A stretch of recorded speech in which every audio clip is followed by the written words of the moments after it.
โอ้ว้าวของเล่นเต็มไปหมดเลยโอ้มีแต่สัตว์หลากสีสันเลย ตัวนี้จะมาโชว์ตัวแรกเจ้าบัฟฟาโลว้าวเอามาเดินบนเซิร์ฟสเก็ตดีกว่าบัฟฟาโลควายนั่นเองนะจ๊ะว้าวเจ้าวัวลักกี้คาวว้าววัวถือขวดนมโอ้ไม่ใช่ข้าขวดนมอยู่เต็มตัวไปเลยยูหูกิ่งกระดูกโอ้โหมีไฟด้วยสีสวยมากๆเลย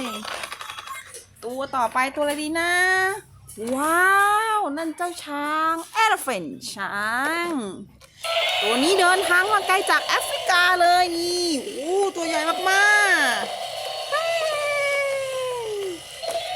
ๆว้าวต่อไปตัวอะไรดีนะโอ้มีม้าลายด้วยซีบราม้าลายเอาม้าลายหมดแรงเดินทางมาไกลซีบราว้าวด็อกเป็นตัวอะไรเอ่ยสุนัขแสนซนของเราเองจ้าโอ้เดินบนเซิร์ฟสเก็ตชิวๆเลยว้าวไดโนเสาร์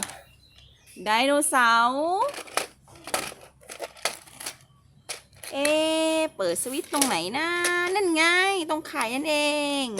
เปิดหนึ่งทีมีไฟอีกหนึ่งทีว้าวมีเสียงดนตรีด้วยเหมือนไดโนเสาร์กำลังคำรามอยู่ฝากเพื่อนๆกดติดตามและกดปุ่มกระดิ่งแจ้งเตือนด้วยนะจ๊ะบายบายยังมีของเล่นอีกเพียบเลยกดติดตามไว้นะ